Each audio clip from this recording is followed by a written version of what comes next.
Chapter 13 And More Trouble. For a second, everyone remained frozen in place, and the watching townspeople held their breath. The Confederate captain finally lowered his arm. A small smile crossed his face. "They have us today, men," he said softly. "There'll be another time, another place." He gave an order, and his troops turned and marched away with surprising dignity for such a motley group.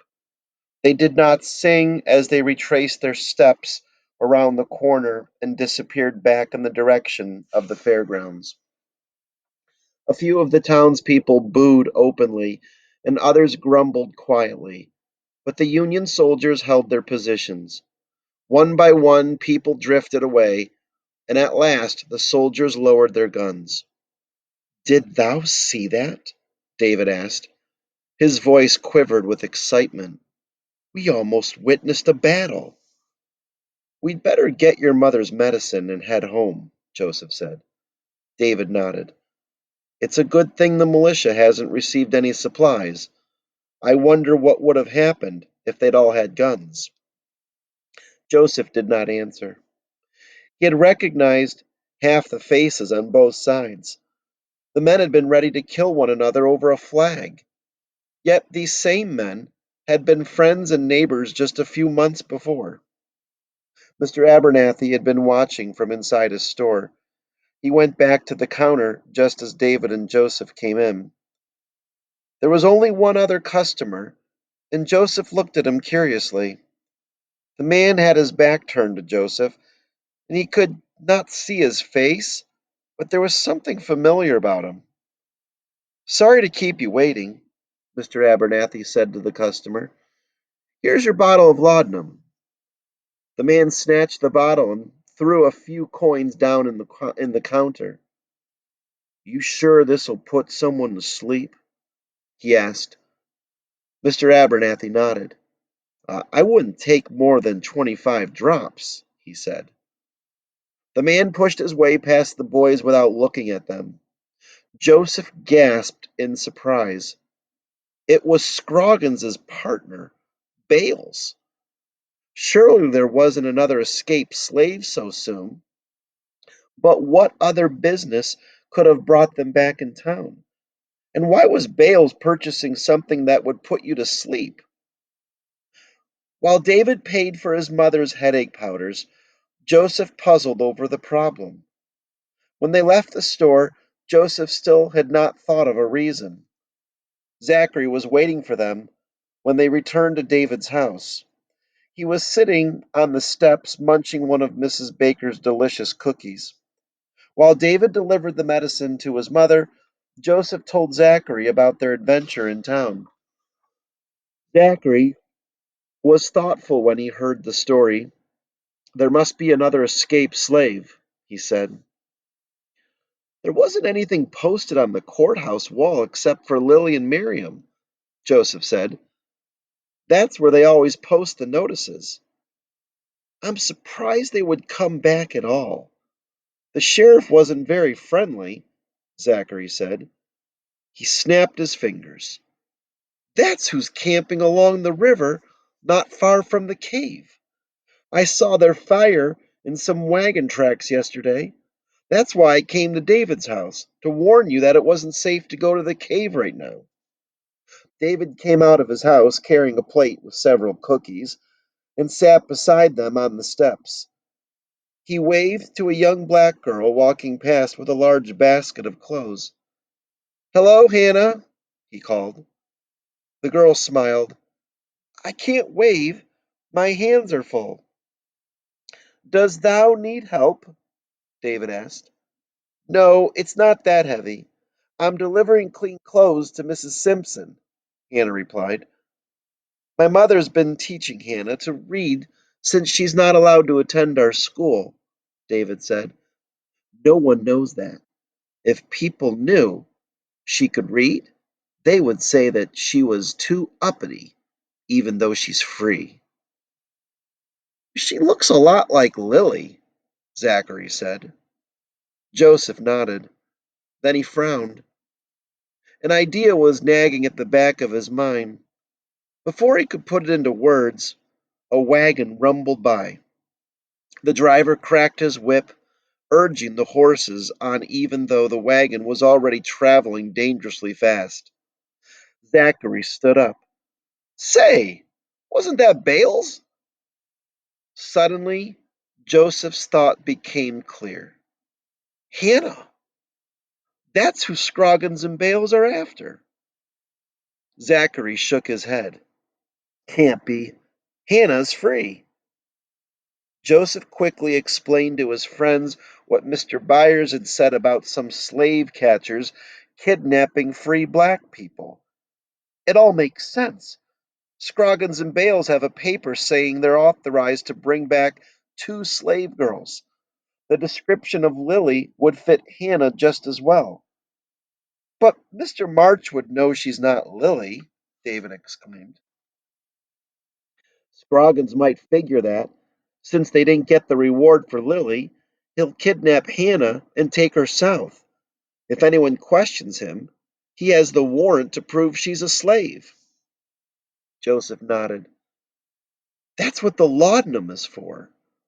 All they have to do is keep her groggy until they get out of town where people know her. We'd better warn her when she comes back, David said. They talked for a few more minutes, but at last David jumped up. Where is she? She should have passed us by now, heading home with her empty basket.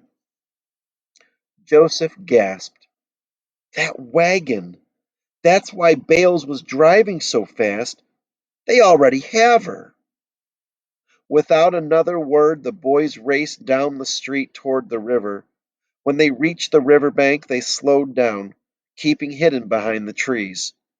Unlike closer to town where the banks rose steeply above the river, the land here was almost flat. This is near where I saw the camp, Zachary said. Tall grass gave enough cover to hide them as they slowly crept forward. Two horses hitched to a wagon munched the spring grass. The wagon was empty. Motioning for David and Joseph to wait, Zachary crawled forward through some tall weeds. A minute later, he was back. She's there, all right, he reported. Is she all right? David asked anxiously. Her hands are tied, and it looks like Bales is trying to force her to drink some of the laudanum, Zachary answered. Did you see any sign of Scroggins? Joseph whispered. Zachary shook his head. What should we do? David whispered. I could stay here and watch in case they leave, while thou go for the sheriff. Well, that sounds like a good plan, lads, said Scroggins as he stepped out from behind some brush behind them. Too bad you won't be able to use it. A silver colored pistol dangled carelessly from the slave catcher's hand. What are you going to do? Joseph asked defiantly. Scroggins smiled unpleasantly. I took a little walk last night and discovered something interesting. A nice, cozy cave. Scroggins scratched at his beard. It occurs to me that you might have solved my problem your very selves. What do you mean? Joseph stammered. I'm thinking that some boys finding a cave like that probably keep it a secret. Are thou going to kill us?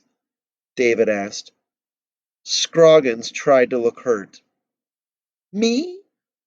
I'm no killer. Lucky for you. He leered at them. No, I think we'll just tie you up and leave you in the cave. I figure people won't start searching until morning. Sooner or later, someone will think to look along the river. Maybe they'll even find your little cave. But by that time, we will be far away from here. Waving his gun at them, Scroggins made them walk to the campsite. Bales jumped up and grabbed his own gun before he realized who it was. He looked at his partner in surprise. What are they doing here? He grumbled.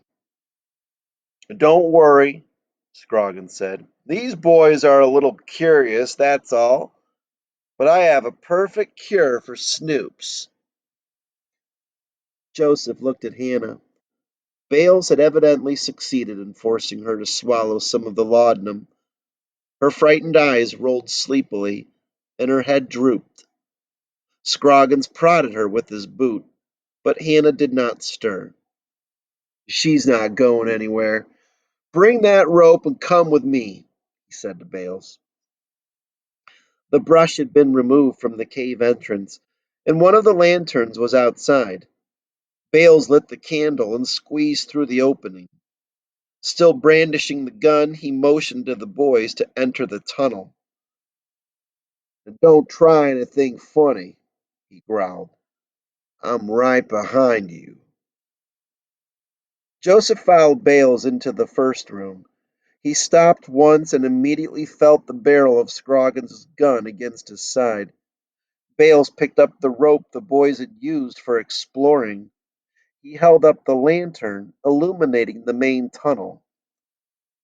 "Too easy to find them in this first cavern," Scroggins told Bales. "Check how far back that tunnel goes."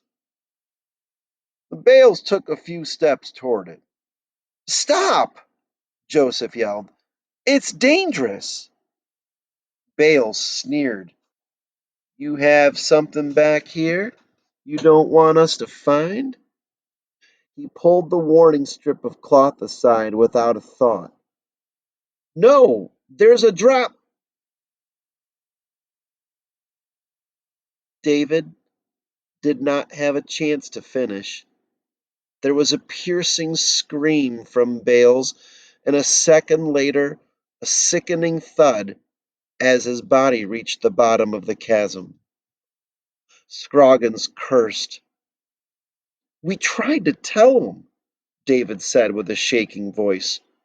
"Shut up!" Scroggins growled. He set his lantern on the ledge. "You," he said, pointing to Zachary, "sit on the ground. You sit with your back to him," he instructed Joseph. He pulled a knife out of his pocket. Joseph squeezed his eyes shut. Was he going to kill them after all? But Scroggins used the knife to cut the rope into several pieces. He tossed some to David. "Tie their hands together," he said, "and make it tight, or I'll just toss you all down there with poor old Bales." He watched as David tied their hands in front of them, and then their feet. Putting down his gun, but keeping it within reach, Scroggins now lashed David's hands and feet. With the remaining length of rope, he tied them together, wrapping it around the three of them over and over. When he finished, they could hardly move. Scroggins picked up the lantern. Slowly and carefully, he inched his way down the tunnel to the drop off. He held the lantern, trying to see to the bottom. He picked up a few stones and tossed them, listening for the sound of them hitting bottom. Convinced that Bales could not have survived the fall, he sighed. "He was a good partner," he mumbled, more to himself than to the boys. He came back and stood for a second, staring at them. "I sure hope you boys ain't afeared of the dark," he said with a nasty grin. Taking the lantern, he disappeared outside. A minute later, the boys heard him stuffing the brush back across the entrance, leaving the cave room in inky blackness, in spite of the bright sunshine outside.